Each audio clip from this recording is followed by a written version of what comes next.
लगा के छोड़ी ऐसे किन्ने लटियो घुमैया पूरा हाट बाजारियो। अच्छा लगा के छोड़ी ऐसे किन्ने लटियो घुमैया पूरा हाट बाजारियो।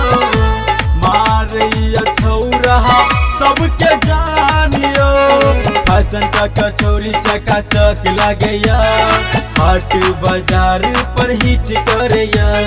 पतली कमर लपालप करैया पतली कमर लपालप करैया सब छौरा के जान मारैया। लगा के छौरी ऐसे किन्ने लटियो घुमैया पूरा हाट बाजारिया। मारैया छौरा सबके जानियो।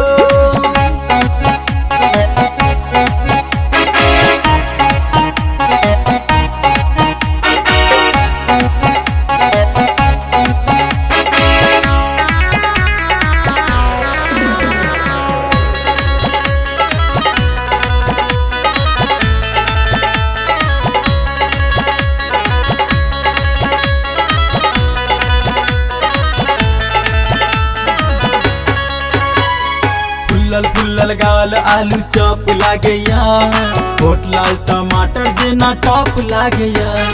केस में गजरा गमा गम करैया केस में गजरा गमा गम करैया। कम सिंह जवानी बड़ा टॉप करैया। लगा के छोरी ऐसे किन्ने लटियो घुमैया पूरा हाट बाजारियो। मारैया छौरा सबके जानियो।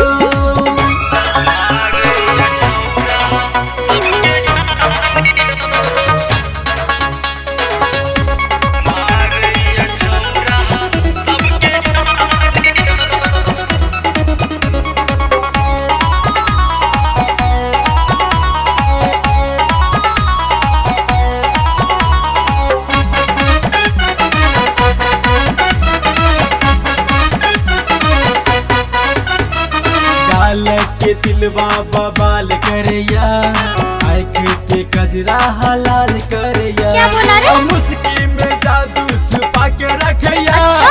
मुस्की में जादू छुपा के रखैया। छौरा सबसे वेट कर भैया। लगा के छौरी ऐसे किन्ने लटियो घुमैया पूरा हाट बाजारिया। मारैया छौरा सबके जानियो। फैशन का कचौरी चकाचक लगैया हाट बाजार पर हिट करैया।